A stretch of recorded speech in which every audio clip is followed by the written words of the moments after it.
지금 당장 왼쪽 팔을 만져보세요.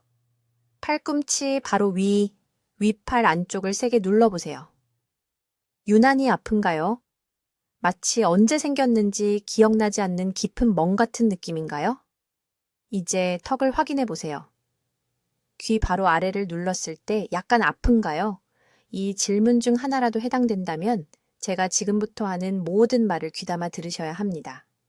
지금 72시간의 골든타임 안에 있을 수 있기 때문입니다. 저는 박수민 박사입니다. 23년 넘게 서울에서 심장내과 전문의로 일해 왔습니다. 새벽 3시 응급실에 서서 환자분들이 마지막 숨을 거두는 것을 지켜봤습니다. 사랑하는 가족을 단 4시간만 늦게 데려온 유가족들의 손을 잡아드렸습니다. 그리고 삼성의료원에서 9천 건이 넘는 심장 응급 사례를 검토하면서 단 하나의 답을 찾고자 했습니다. 왜 아무도 이것을 미리 알아채지 못했을까? 제가 발견한 것은 이것입니다. 심근경색 환자의 95%가 심장마비가 오기 72시간 전에 특정한 경고 신호를 보였습니다. 막연한 증상이 아닙니다. 무작위 불편함도 아닙니다. 시계처럼 정확하게 나타나는 측정 가능한 신체 변화입니다. 하지만 비극은 여기 있습니다. 그분들 모두가 이런 신호들을 그냥 피로, 업무 스트레스 혹은 나이 탓으로 치부했다는 것입니다. 이 시 어르신 이야기를 해드리겠습니다. 67세 남성분이셨습니다. 강남에 사셨죠? 대규모 심근경색이 오기 3일 전 양치질할 때 잇몸에서 약간 피가 났습니다. 대수롭지 않았죠? 다음 날 지하철역에서 아파트까지 걸어가는데 유난히 피곤하셨습니다. 15년간 걸어온 길인데 말이죠. 셋째 날 등 위쪽에 이상한 불편함을 느꼈습니다. 마치 잠을 잘못 잔 것 같은 느낌이었죠. 그날 저녁 딸과 저녁을 드시다가 심장이 멈췄습니다. 딸분이 화장실 바닥에 쓰러진 아버지를 발견했습니다. 살아나시긴 했지만 그 3일 동안 몸이 필사적으로 보낸 모든 신호가 있었습니다. 이것은 드문 일이 아닙니다. 이것이 패턴입니다. 심장은 갑자기 아무 경고 없이 멈추지 않습니다. 정확히 72시간 동안 특정한 순서로 경고 신호를 보냅니다. 문제는 무엇을 살펴봐야 하는지 아무도 가르쳐주지 않았다는 것입니다. 의학 교과서에는 가슴을 짓누르는 통증과 왼팔 저림에 대해 나와 있지만 그것들은 마지막 단계 증상입니다. 그런 것들을 느낄 때쯤이면 이미 위험구역에 들어선 겁니다.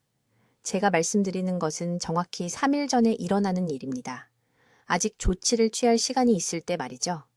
오늘 한국에서 430명이 심장질환을 겪을 것입니다. 내일도 또 430명이요. 대부분 60세에서 80세 사이입니다. 대부분 혼자 살거나 이런 경고 신호를 모르는 배우자와 함께 삽니다. 그리고 87%는 심장이 멈추기 시작하는 그 순간까지 자신이 위험하다는 것을 전혀 몰랐습니다. 한 가지 이해하셔야 합니다. 최악의 결과는 사망이 아닙니다. 최악의 결과는 산소 부족으로 심각한 뇌 손상을 입고 살아남아서 자식들도 알아보지 못하고 스스로 식사도 못하고 화장실도 혼자 가지 못하는 것입니다. 저는 이것으로 무너지는 가족들을 봤습니다. 직장을 그만두고 전업 간병인이 된 성인 자녀들, 6개월간의 중환자 치료로 평생 모은 돈이 바닥난 경우들, 그리고 이 모든 것이 72시간 전에 무엇을 살펴야 하는지만 알았다면 예방할 수 있었던 것들입니다. 하지만 희망적인 것이 있습니다. 2, 3일 패턴을 확인한 후 저는 모니터링 방법을 개발했습니다. 매일 아침 5분 안에 스스로 확인할 수 있는 5가지 특정 신체 변화입니다. 제 환자분들이 이 시스템을 배운 후 응급 심장 질환이 71% 감소했습니다. 71%입니다. 60대, 70대, 80대 분들이 이제 위험 신호를 인식하고 상황이 심각해지기 전에 즉각 조치를 취하십니다. 앞으로 몇 분 안에 저는 여러분께 정확히 이 방법을 가르쳐 드리겠습니다. 무엇을 확인하고 언제 확인하고 경고 신호를 감지하는 순간 정확히 무엇을 해야 하는지 배우실 겁니다. 이것은 복잡한 의학이 아닙니다. 내일 아침부터 당신의 생명을 구할 수 있는 실용적인 지식입니다. 심근경색으로 사망하는 100명 중 95명이 심장이 멈추기 72시간 전에 명확한 경고 신호를 보였습니다. 95%입니다. 이것은 사망한 거의 모든 분들이 무엇을 살펴야 하는지만 알았다면 살 수 있었다는 뜻입니다. 저는 박수민 박사이고 23년간 서울에서 심장내과 전문의로 일하면서 사람들이 몸이 비명을 지르는 신호를 무시하는 것을 지켜봤습니다. 오늘 심장 질환이 오기 3일 전에 나타나는 정확한 패턴을 가르쳐 드리겠습니다. 이 오디오북이 끝날 때쯤이면 여러분은 절대 이 신호들을 놓치지 않을 것입니다. 지금 당장 여쭤보겠습니다. 지난주에 평소 문제없이 오르던 계단을 오른 후 유난히 피곤함을 느낀 적 있으신가요? 방이 덥지도 않은 튼데 새벽 2시에서 4시 사이에 설명할 수 없는 땀으로 깬 적 있으신가요? 턱이나 왼팔에 이상한 무거움을 느끼고 잠을 잘못 잤다고 생각한 적 있으신가요? 지금 당장 목을 만져보세요. 양쪽을 부드럽게 눌러보세요. 한쪽이 다른 쪽보다 더 긴장되어 있나요? 이것들은 무작위 불편함이 아닙니다. 이것들은 심장이 보내는 경고 신호인데 여러분이 무시하고 있는 것입니다. 제가 가장 두려워하는 것은 이것입니다. 지난 겨울 68세 이씨 할머니가 강남에 있는 제 병원에 오셨습니다. 심장 때문에 온 게 아니었습니다. 소화불량이라고 생각하셨죠. 3일 동안 식사 후 명치 위쪽에 타는 듯한 느낌이 들었습니다. 제산제를 드셨습니다. 생강차를 마셨습니다. 딸에게 가족 모임에서 뭔가 잘못 먹은 것 같다고 말씀하셨습니다. 4일째 되는 날 아침 식사를 준비하다가 부엌에서 쓰러지셨습니다. 딸이 의식을 잃고 바닥에 쓰러진 어머니를 발견했습니다. 응급수술을 했지만 손상은 이미 심각한 상태였습니다. 이 씨는 살아남았지만 이제 걸을 때 도움이 필요합니다. 더 이상 혼자 생활할 수 없게 되었습니다. 모두 3일간의 경고 신호를 단순한 소화불량으로 여겼기 때문입니다. 이것이 제가 응급실에서 매주 반복되는 것을 보는 패턴입니다. 72시간의 시간은 이론이 아닙니다. 이것은 제가 서울의 3개 주요 병원에서 4,000건 이상의 심장 응급 사례를 분석하여 확인한 의학적 사실입니다. 여러분의 심장은 갑자기 멈추지 않습니다. 경고를 보냅니다. 주의를 기울여 달라고 간청합니다. 그러나 95%의 사람들이 무엇을 찾아야 할지 모르기 때문에 이를 무시합니다. 이제 5가지 구체적인 신호를 밝히기 전에 왜 이 3일 패턴이 존재하는지 이해해야 합니다. 심장은 관상동맥을 통한 지속적인 혈류가 필요한 근육입니다. 이 동맥들이 심각하게 막히기 시작하면 심장은 우리가 보상 단계라고 부르는 상태에 들어갑니다. 좁아지는 통로를 통해 혈액을 펌프질하기 위해 더 열심히 일합니다. 이 추가 작업은 대부분의 사람들이 노화, 스트레스 또는 가벼운 질병으로 착각하는 특정 증상을 만듭니다. 중대한 실수는 이러한 증상들이 별개의 문제라고 생각하는 것입니다. 그렇지 않습니다. 모두 같은 원인에 연결되어 있습니다. 여러분의 심장이 힘들어하고 있다는 것입니다. 서울과 부산에서 환자들을 치료한 세월 동안 저는 중요한 72시간 동안 예측 가능한 순서로 함께 나타나는 5가지 경고 신호를 확인했습니다. 이 신호들은 영화에서 보는 명백한 가슴을 움켜쥐는 통증이 아닙니다. 미묘합니다. 쉽게 무시할 수 있습니다. 그리고 그것이 바로 이것들이 매우 치명적인 이유입니다. 삶과 죽음, 독립과 자녀에게 짐이 되는 것 사이의 차이는 이 패턴을 인식하고 그것을 볼 때 즉시 행동하는 것으로 귀결됩니다. 무엇이 저를 이 3일 규칙에 대해 절대적으로 확신하게 만드는가? 왜냐하면 저는 반대의 경우를 보았기 때문입니다. 조기의 징후를 인식하고 그 골든타임 동안 병원에 와서 간단한 개입 후 완전히 괜찮은 상태로 걸어나간 환자들을 보았습니다. 처음 72시간 동안의 치료는 간단합니다. 완전한 심장 사건 후의 치료는 복잡하고 비싸며 종종 영구적인 손상을 남깁니다. 이제 중요한 72시간 동안 나타나는 2번째 경고 신호를 설명하겠습니다. 이것은 절대적으로 충격적입니다. 왜냐하면 여러분 중 90%가 즉시 알아차릴 것이지만 평생 동안 무시하라고 들어왔기 때문입니다. 이것은 휴식 중 호흡 패턴에 관한 것입니다. 운동 중이 아닙니다. 계단을 오를 때가 아닙니다. 완전히 가만히 앉아서 텔레비전을 보거나 신문을 읽을 때를 말하는 것입니다. 지금 손으로 가슴을 만져보세요. 오르락내리락 하는 것을 느껴보세요. 1분 동안 몇 번 숨을 쉬는지 세어보세요.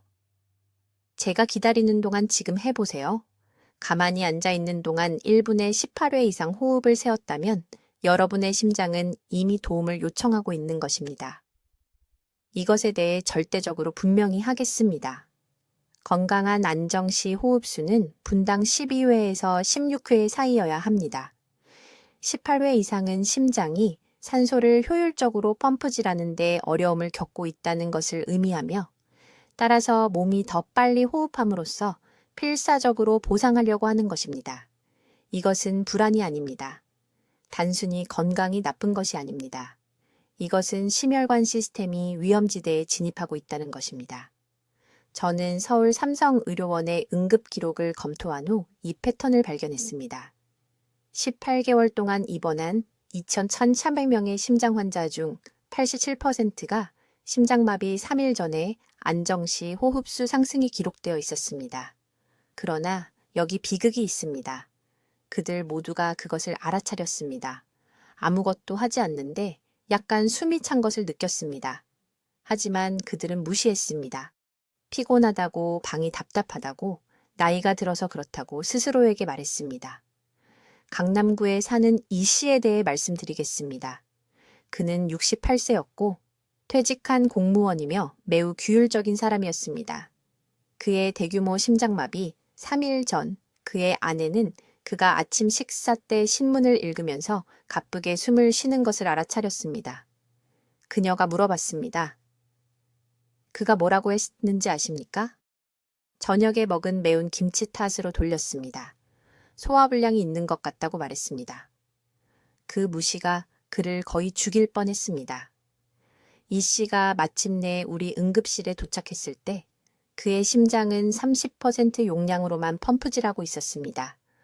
우리는 그의 생명을 구했지만 그는 재활에 4개월을 보냈습니다. 단순히 호흡수를 측정하고 즉시 행동했다면 피할 수 있었던 4개월이었습니다. 회복 후 저는 그에게 제3일 프로토콜을 가르쳤습니다. 이제 매일 아침 그는 1분 동안 안정시 호흡을 셉니다. 17회 이상 올라가면 모든 신체적 긴장을 줄이고 다른 활력 징후를 모니터링하고 6시간 이내에 심장 전문의에게 연락해야 한다는 것을 압니다.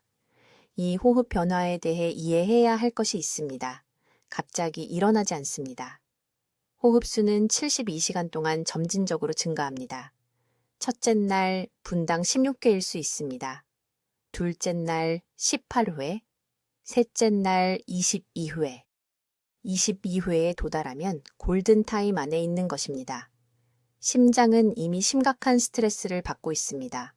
연쇄 반응이 시작되었습니다. 그러나 의료 시스템은 이것을 완전히 놓치고 있습니다. 정기 검진 중에 아무도 안정시 호흡수를 확인하지 않기 때문입니다. 의사를 방문할 때 서울 교통체증을 뚫고 스트레스를 받으며 운전했습니다. 주차장에서 걸어왔습니다. 계단을 올랐습니다. 진료 예약에 대해 불안합니다. 당연히 호흡이 높아집니다. 측정이 쓸모없습니다. 진짜 위험 신호는 집에서 편안한 의자에 완전히 휴식을 취할 때만 나타납니다. 그러니 여기 두 번째 일일 체크포인트가 있으며 30초가 걸립니다. 매일 저녁 잠자리에 들기 전에 2분 동안 완전히 가만히 앉아 계세요. 몸을 안정시키세요. 그런 다음 정확히 60초 동안 호흡을 세세요. 시계의 초침이나 휴대폰의 타이머를 사용하세요. 작은 공책에 숫자를 적으세요. 연속 이틀 동안 그 숫자가 17회 이상 올라가는 것을 보면 즉시 조치를 취해야 합니다. 격렬한 활동을 취소하세요. 과식을 피하세요. 미지근한 물로 수분을 유지하세요. 물을 마시세요.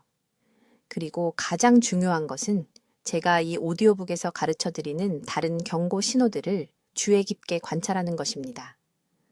여러분의 호흡은 심장의 목소리입니다. 이유 없이 호흡이 빨라진다면 주의 깊게 귀 기울이십시오. 골든타임이 흘러가고 있습니다. 이제 셋째 날, 마지막 72시간 지점에 도달했습니다.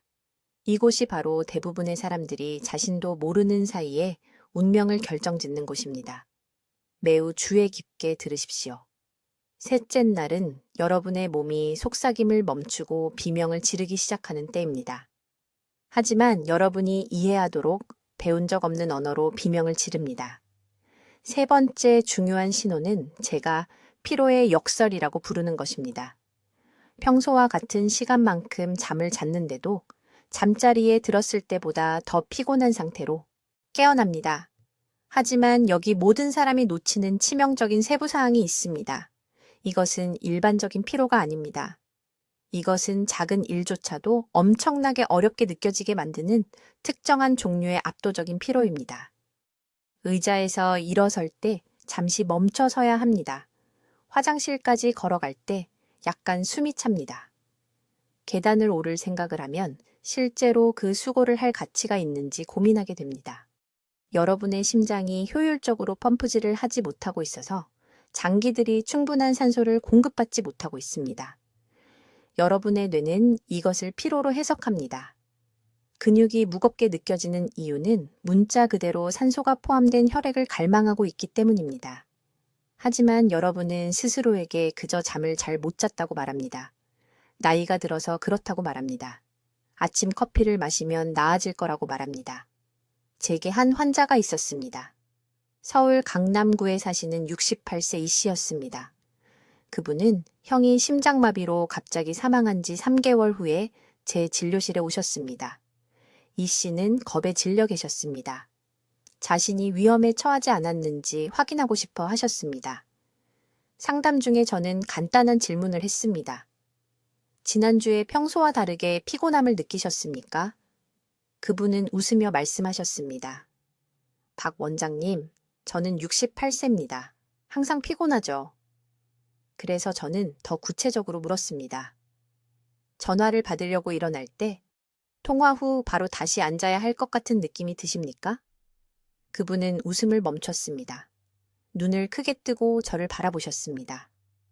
네, 사실 지난 며칠 동안 일어설 때마다 어지럽고 뭔가를 붙잡아야 했습니다.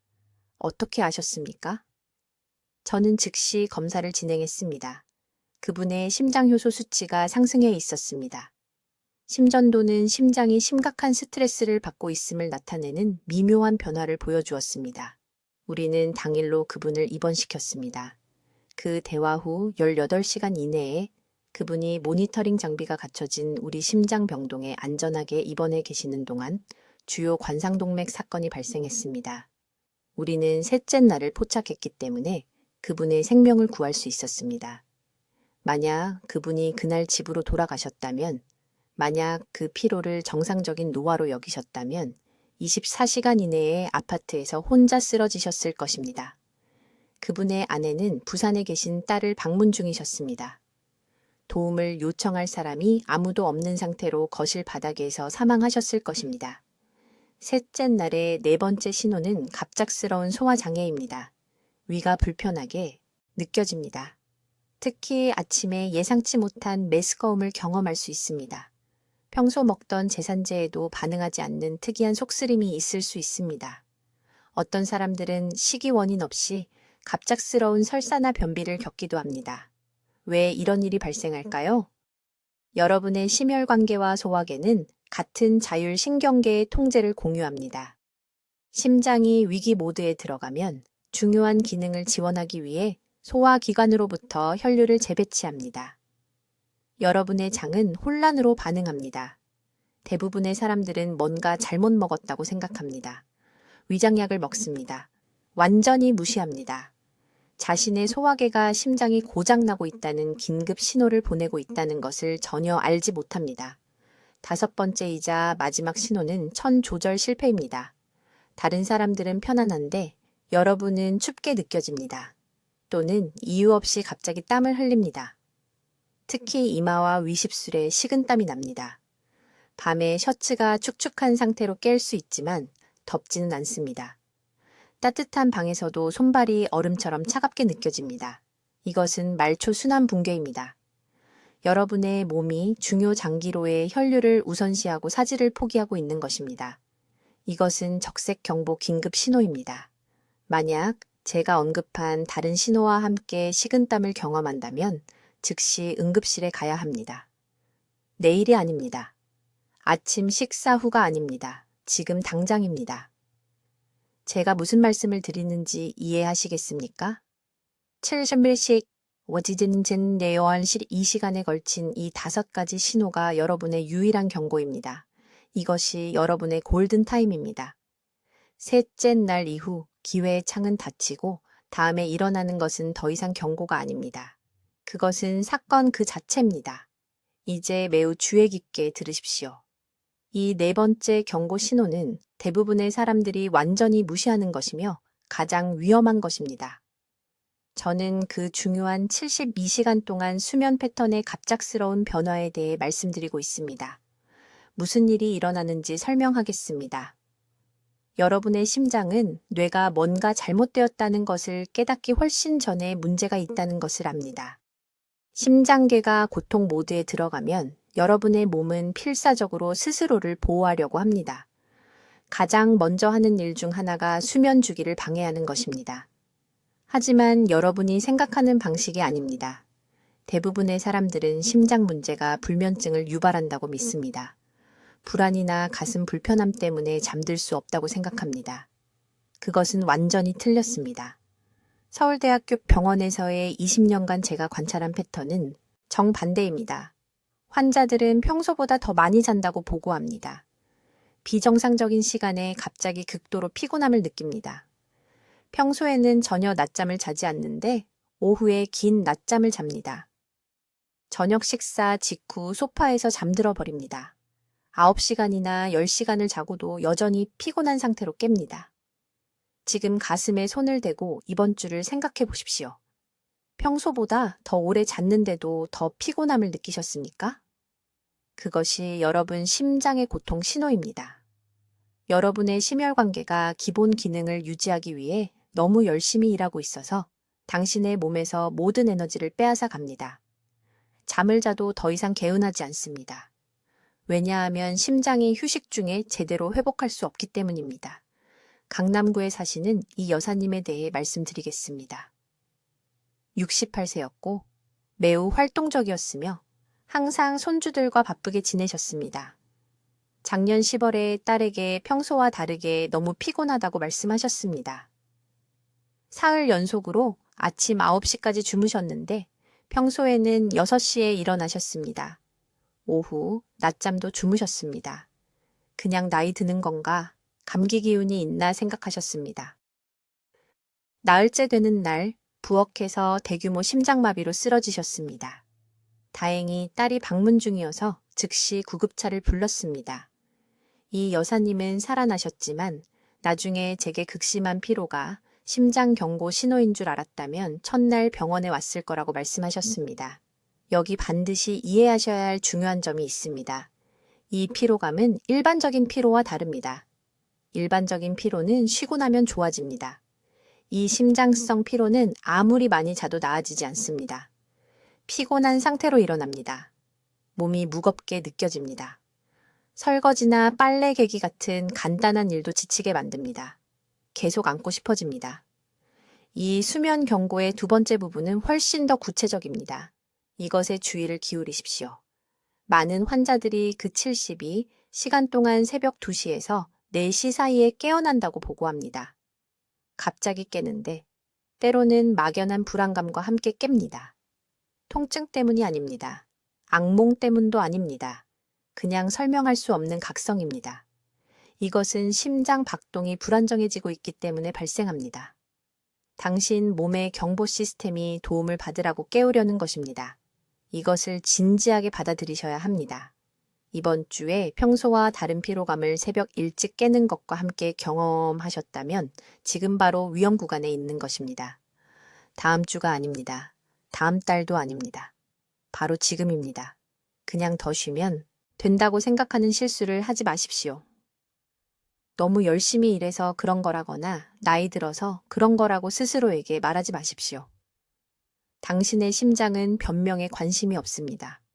심장은 피로를 통해 응급 신호를 보내고 있습니다. 즉시 취해야 할 행동은 이것입니다.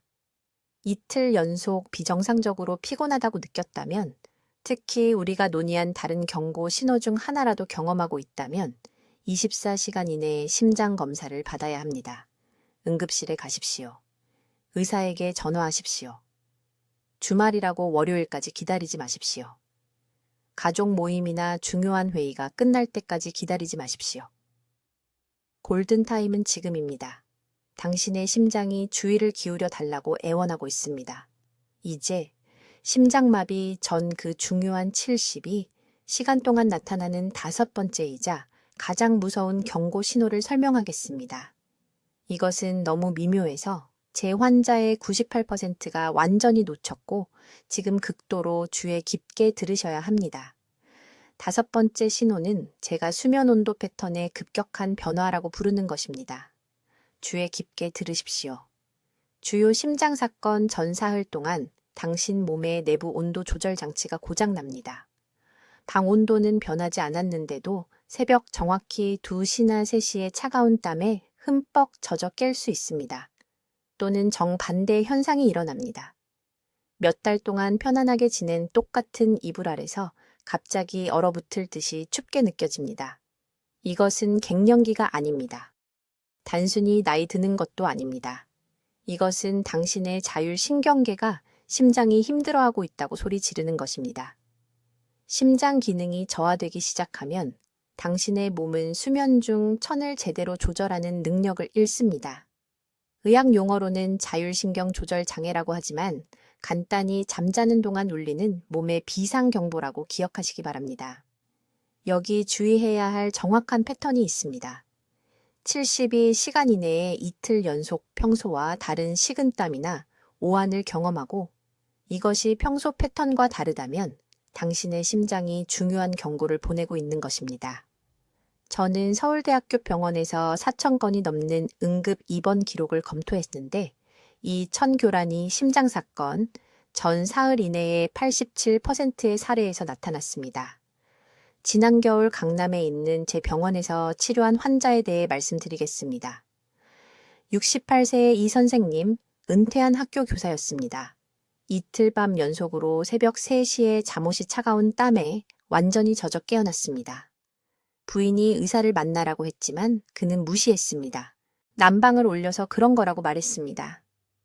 셋째 날 밤 괜찮다고 느꼈습니다. 땀이 나지 않았습니다. 문제가 저절로 해결됐다고 생각했습니다. 넷째 날 아침 욕실에서 대규모 심장마비로 쓰러졌습니다. 간신히 살아서 응급실에서 제가 그를 봤을 때 부인에게 그 사흘 전에 대해 물었습니다. 부인은 땀 흘리는 것을 분명히 기억했습니다. 남편이 여름에도 밤에 땀을 흘린 적이 없어서 얼마나 이상했는지 기억했습니다. 그것이 그의 골든타임이었습니다. 이틀 밤에 비정상적인 바라는 몸이 도움을 받으라고 애원하는 것이었습니다. 그는 무시했고 그것은 거의 목숨을 앗아갈 뻔했습니다. 이제 이 5번째 신호가 위험한 이유는 사람들이 항상 핑계를 찾기 때문입니다. 이불을 탓합니다. 방 온도를 탓합니다. 저녁에 먹은 매운 음식을 탓합니다. 진짜 원인인 도움을 요청하는 심장을 제외한 모든 것을 탓합니다. 그러니 오늘 밤부터 정확히 이렇게 하셔야 합니다. 잠자리에 들기 전에 이불을 몇 장 사용하는지 확인하십시오. 방 온도를 확인하십시오. 아침에 일어났을 때 이 구체적인 질문을 자신에게 하십시오. 밤에 평소와 다르게 비정상적으로 덥거나 춥게 느껴져서 깼는가? 평소라면 하지 않았을 이불을 더하거나 빼야 했는가?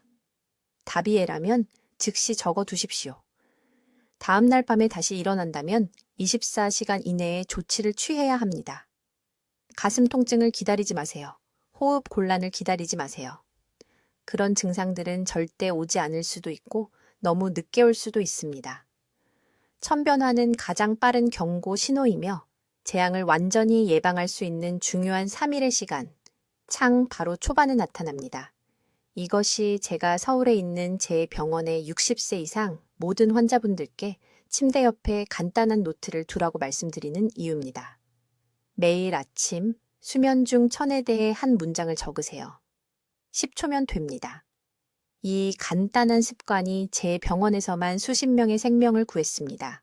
이제 6번째 경고 신호에 대해 말씀드리겠습니다. 이것은 제가 가장 두려워하는 신호입니다. 왜냐하면 서울에 있는 제 병원에서 매일 이것이 무시되는 것을 보기 때문입니다. 이것은 가장 크게 소리치는 신호인데도 제 환자분들의 98%가 완전히 정상이라고 생각했다고 말씀하십니다. 저는 일상활동 중에 갑자기 나타나는 설명할 수 없는 극심한 피로에 대해 말씀드리고 있습니다. 아주 주의 깊게 들으세요. 이것은 긴 하루 일과 후에 느끼는 피곤함이 아닙니다. 수면 부족으로 인한 피로가 아닙니다. 이것은 이전에 아무 문제 없이 수천 번 해왔던 일을 하고 있을 때 파도처럼 몰려오는 특정한 종류의 탈진 증상입니다. 제가 정확히 무슨 의미인지 이해하실 수 있도록 아주 구체적으로 말씀드리겠습니다. 아파트에서 버스 정류장까지 걷고 있습니다. 매일 아침 걷는 똑같은 길입니다. 갑자기 다리가 각각 100kg씩 나가는 것처럼 느껴집니다. 팔이 무겁게 느껴집니다. 평소 속도로 걷고 있는데도 멈춰서 숨을 고르고 싶어집니다. 스스로에게 이렇게 생각할 수 있습니다. 어젯밤에 잠을 잘 못 잤나 보다. 또는 나이가 들어서 그런가 보다. 그것을 견디고 버스를 타고는 잊어버립니다. 바로 그 순간 그 무시함이 72시간 이내에 목숨을 앗아갈 수 있습니다. 여기 여러분이 볼 수 없는 몸속에서 실제로 일어나고 있는 일이 있습니다. 심장이 근육과 장기에 충분한 산소가 풍부한 혈액을 펌프질하기 위해 애쓰고 있습니다. 심장이 효율적으로 펌프질할 수 없을 때 몸은 즉시 사용 가능한 산소를 배급합니다. 뇌가 우선순위를 받지만 큰 근육군들, 다리, 팔은 먼저 차단됩니다. 이것이 갑작스러운 무거운 느낌, 지금 당장 앉아야 한다는 압도적인 필요를 만듭니다. 제 환자분 중에 강남에 사시는 67세이씨 할머니가 계셨습니다. 그분은 목요일 저녁 부엌에서 쓰러진 후 응급실로 오셨습니다. 병력을 검토했을 때 그분은 중요한 것을 말씀하셨습니다. 3일 전인 월요일 오후 빨래를 개면서 극도로 피곤함을 느꼈다고 합니다. 너무 지쳐서 서 있을 수 없어 바닥에 20분 동안 누워 있어야 했다고 합니다. 딸에게 그 이야기를 했고 둘 다 아침 운동 수업에서 무리했나 보다며 웃어넘겼다고 합니다. 그것이 심장이 보내는 조난 신호였습니다. 72시간 후 그분은 부분적으로 막힌 관상동맥을 가지고 제 응급실에 계셨습니다. 우리는 때맞춰 발견했지만 아슬아슬했습니다. 만약 6시간만 더 기다렸다면 우리는 매우 다른 대화를 나누고 있었을 것입니다. 그분은 사망했거나 영구적으로 장애를 입었을 것입니다. 이제 정상적인 피로와 이 심장 경고 신호를 어떻게 구별할 수 있을까요? 지금 당장 오늘 할 수 있는 3가지 구체적인 테스트를 알려드리겠습니다. 첫째, 지난주의 일상 활동을 생각해 보세요. 일상적인 일을 하다가 갑작스러운 탈진을 경험했습니까? 평소에 2번 생각하지 않고 하던 일을요? 만약 그렇다면 그것이 경고 신호 1번입니다. 둘째, 이 탈진이 다른 증상과 함께 왔습니까? 작은 것이라도요. 약간의 가슴 압박감, 약간의 호흡 곤란, 어지러움, 메스꺼움, 탈진이 단 하나의 동반 증상과 함께 왔다면 위험이 5배 증가한 것입니다. 셋째, 이것이 중요한데 10분에서 15분 쉬고 나서 탈진이 사라져서 모든 것이 괜찮다고 생각했습니까? 이것이 가장 위험한 패턴입니다.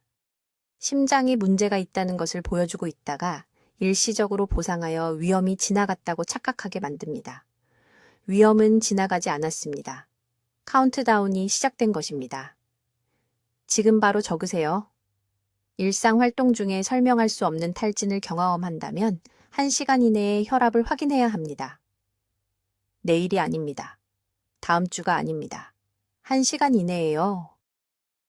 그런 다음 이 오디오북에서 제공하는 체크리스트로 자신을 면밀히 모니터링하면서 다음 72시간 동안 모든 신체적 부담을 줄여야 합니다. 이씨, 할머니가 했던 실수를 하지 마세요. 기다리지 마세요. 이제 내일 아침부터 취해야 할 정확한 실질적인 단계를 알려드리겠습니다. 이것들은 제안이 아닙니다. 서울대학교 병원의 20년 응급 심장학 데이터를 기반으로 한 생명을 구하는 행동들입니다. 첫째, 아침 체크 포인트입니다. 매일 아침 침대에서 일어나기 전에 제가 3점 심장 스캔이라고 부르는 것을 수행해야 합니다. 두 손가락으로 왼쪽 턱을 만지세요. 부드럽게 누르세요. 평소와 다른 통증이나 무거움이 있습니까? 다음으로 왼쪽 어깨를 누르세요. 방사되는 불편함이 있습니까? 마지막으로 호흡을 확인하세요. 누워있는 동안 3번 깊게 숨을 쉬세요. 가슴의 압박감을 느끼십니까? 이것은 45초가 걸립니다. 이 신호들을 무시하는 95%와 여러분을 분리하는 45초입니다. 평소와 다른 것이 있다면 노트에 적으세요. 침대 옆에 두세요. 같은 증상이 이틀 연속 아침에 나타나면 72시간 위험 구간에 있는 것입니다. 기다리지 마세요. 즉시 의사에게 전화하세요. 둘째, 전고 에너지 테스트입니다. 정확히 오후 2시에 하고 있는 일을 멈추세요. 천천히 일어나세요. 20걸음을 걸으세요. 어떻게 느껴지십니까? 지쳤습니까? 어지럽습니까? 평소와 다르게 피곤합니까? 이것은 중요합니다. 심장은 몸이 몇 시간 동안 일한 후인 오후에 가장 크게 말합니다.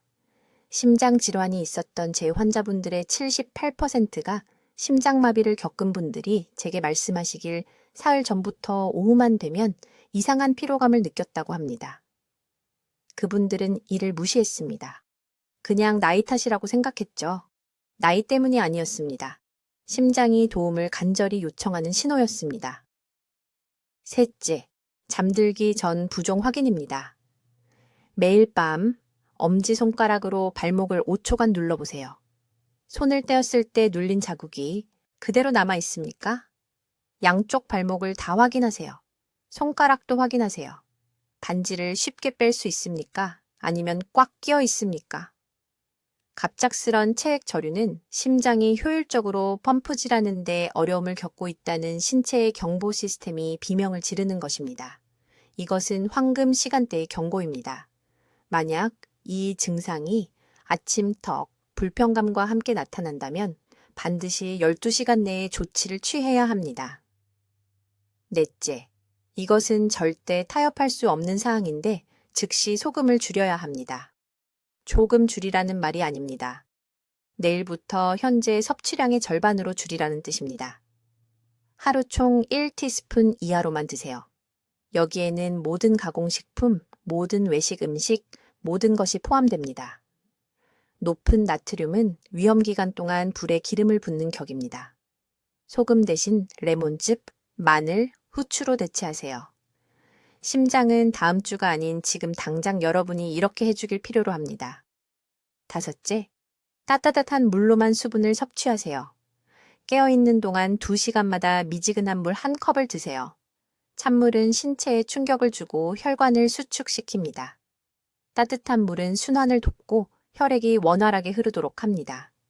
이 간단한 변화가 강남에 사시는 62세 초혜 씨를 살렸습니다. 그분은 가슴 불편감을 느껴 제 병원에 오셨습니다. 저는 그분에게 정확히 이 방법을 적용했습니다. 3일 후 증상이 사라졌습니다. 큰 심장 사고가 될 수 있었던 것을 피한 것입니다. 이제 아주 주의 깊게 들어주세요. 지금 당장 해주셔야 할 일이 있습니다. 오늘 누군가의 생명을 구해주세요. 이 영상을 50세 이상의 모든 가족에게 공유해주세요. 공유 버튼을 누르세요. 배우자에게 보내주세요. 형제 자매에게 보내주세요. 부모님께 보내주세요. 이것은 제 채널을 돕기 위한 것이 아닙니다. 제가 매주 응급실에서 목격하는 일을 다른 가족이 겪지 않도록 예방하기 위함입니다. 갑작스런 전화, 구급차, 이런 징후들을 더 일찍 알지 못한 후에 지금 댓글에 적어주세요. 매일 심장을 확인하겠습니다. 그 약속을 공개적으로 하세요. 진짜로 만드세요. 여러분의 심장은 지금 신호를 보내고 있습니다. 이를 무시하는 95%에 속하지 마세요. 황금 시간대에 행동하는 4%가 되세요. 여러분의 생명이 달려 있습니다. 가족은 건강한 여러분을 필요로 합니다. 내일 아침부터 시작하세요. 변명은 없습니다. 댓글로 알려주세요. 이 5가지 경고 신호를 매일 확인하시겠습니까? 아니면 사랑하는 사람과 박 박사의 3일 법칙을 공유하시겠습니까? 여러분의 계획이 진심으로 궁금합니다. 생명을 구하는 건강 지식을 계속 전해드릴 수 있도록 구독해 주시고 이 영상을 가족과 친구들에게 공유해 주세요. 이 정보가 그들의 생명을 구할 수 있습니다. 듣기만 해도 현명해지는 우리 채널을 시청해 주셔서 감사합니다.